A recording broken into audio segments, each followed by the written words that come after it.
გამარჯობა, დღეს ექიმის ქრონიკების სტუმარია ლევან რამიშვილი, თავისა და კისრის ონკოქირურგი, მედიცინის მეცნიერებათა დოქტორი. იქედან გამომდინარე, რომ საქართველოში ძალიან ხშირია ფარისებრიჯიკლის დაავადებები, მინდა დღეს ამ თემაზე ვისაუბროთ და პირველი შეკითხვა, რაც მაყურებელს ყველაზე მეტად აინტერესებს, რომელი დაავადებები გვხდება ყველაზე ხშირად ფარისებრიჯიკლის დაავადებები თვითონ პრაქტიკაში?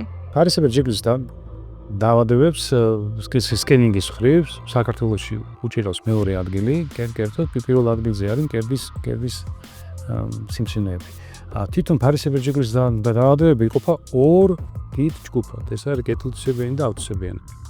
აქედან კეთილთვისებიანი დაავადებების პროცენტული მაჩვენებელი არის დაახლოებით 75%, ხოლო ავთვისებიანის დაახლოებით 25%.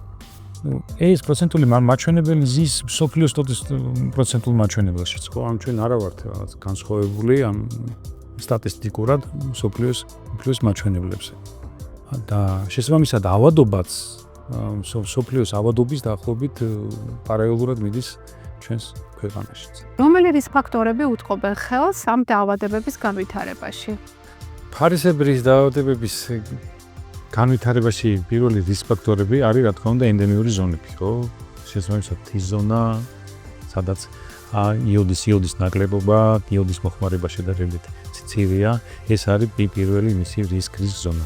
შემდგომი რისკ ზონა არის ძალიან დიდი მაღალი რადიაციული ფონი. ესეც შესაბამისად გარკვეული რეგიონებია, არა მარტო საქართველოში, არამედ მთელ მსოფლიოში, სადაც მაღალია ფარისებრიჯიკლის ავთვისებიანი დაავადებების გამოვლინება. ასევე არის ის მავნე-ჩრევები, რომელიც განაპირობებენ ფარისებრიჯიკლის სიმსივნეების ადრეულ გამოვლინებას და განვითარებას, ხო? ეს რისკ ფაქტორები ჩვენ შეიძლება გავაერთიანოთ და რაღაც ერთ დიდ სიტყვა ვთქვათ, რომ ეს არის ჯანმრთელი ცხოვრების წესი. თუ ჯანმრთელი ცხოვრების წესი დავარღვიეთ, შესაბამისად ეს რისკ ფაქტორები უფრო იმატებს და იმატებს. ფარისებრიჯიკლის სკრინინგულ გამოკვლევებში რა მეთოდები გამოიყენება დღეს? სკრინინგის კვლევის მეთოდი არის სტანდარტული ოქროს სტანდარტად არის მოწოდებული. პირველი არის რადიოლოგიური კვლევა, ანუ ეხოლოგიური კვლევა, მეორე არის ფარისებრიჯიკლის დამიზნებითი ბიოპსია, ანუ ციტოლოგიური კვლევა და შემდგომი არის ლაბორატორიული კვლევები, ანუ ფარისებრიჯიკლის მარკერების განსაზღვრა. და პოსტოპერაციულად ძალიან დიდი მნიშვნელობა აქვს შესაბამისი სიმსივნის მარკერების მონიტორინგს, ხო?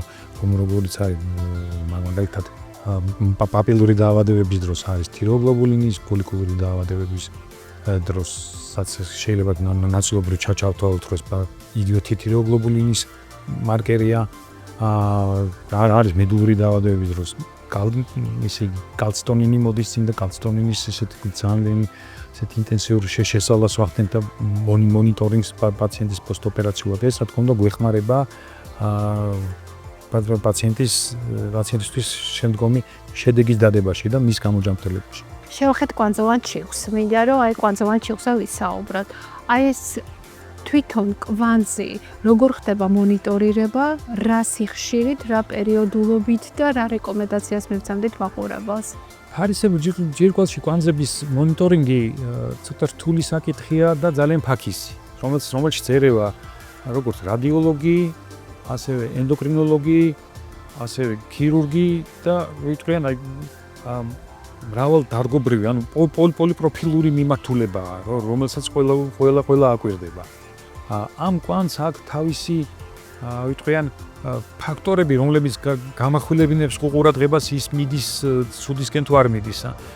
ეს ზომა, ფორმა, იზოექოგენობა, ვერტიკალურის და დასშემდგ. ეს არის რადიოლოგიური. შემდგომ ამაში ერთვება ციტოლოგი, ხო, რომელიც იღებს კვანძიდან ბიოპსიას. აი ბიოპსიის განსაზღვრით, სწორედ ეს კვანძოვანი ჩიყვები არის ბეტესტა კლასიფიკაციით 2, 3, ხო? თუნდაც 4 ფოლიკულური ნეოპლაზიები. აი მე დგება მისი ოპერაციის საკითხი, ხო?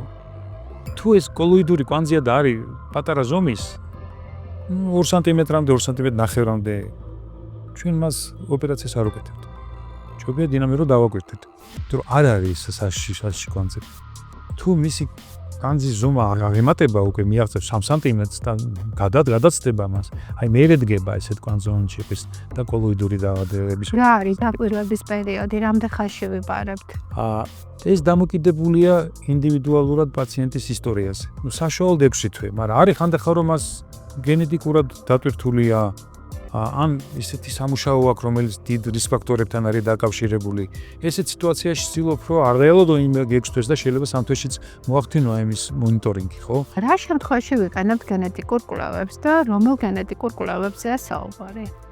ფარისებრი ჯიქლის დაავადების გენეტიკური კვლევების გამოყენება აქვს თავისი თქვენ მიმართულება. პირველი მიმართულება ეს არის დამოკიდებული ციტოლოგიურ კვლევებზე.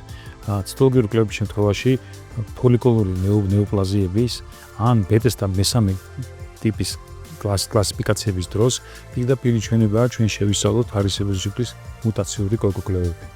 რაც განაპირობებს დაავადების ადრეულ გამოვლინებას ან პოსტოპერაციულად შემდგომი მისი მუტაციების შესწავლის შემთხვევაში განაპირობებს სწორ ტაქტიკურ კვლევას, სწორ ტარგეტულ ან მიზნამიმართულ მედიკამენტოზულ კვლევას. და ბოლოს რა რეკომენდაციას მივცემთ მაყურებელს, რა პრევენციული ღონისძიებები უნდა ჩავატაროთ იმისთვის, რომ არ განვითარდეს ფარისებრი ჯიქლის დაავადებები? ფარისებრი ჯიქლის დაავადების პრევენცია არის შემდეგი. პრევენცია არის მუდმივი მონიტორინგი, ხო? ყოველ 6 თვეში ერთხელ უნდა მივიდეთ ეგექიმთან, გავიკეთოთ ეხოსკოპია და უნდა ვეჩვენოთ ან ენდოკრინოლოგს, ან უნდა ვეჩვენოთ ქირურგს. ეს ერთგვარი შტამპია, ხო? ამას ემატება ასევე რა ჯანსაღი ცხოვრების წესი, ხო? შესაბამისად ალკოჰოლის, თამბაქოს, ხო? მამნეჩვეების ნაკლებად მოხმარება, ხო? მაგრამ ეხლა თქვენ რომ დამისვათ შეკითხვა, რომელი მეზი რო გაამახვილოთ ყურადღება, ეს იწევს ამას. მე გეტყვით არ ვიცი. ეს არის ამიტომ პოლი კომპლექსური მიდგომა, ხო ამაზე, ხო? და თქვენ შეიძლება მომიყვანოთ მე ძალიან ბევრი მაგალითი, რომელიც პიროვნება ეწევა სვამს, მაგრამ არაფერი ეჭირს ხოლმე, ხო? მაგრამ საერთო ჯამში და საერთო მიდგომით, აი კომპლექსურად, ხო? ამას ესე უნდა შევხედოთ.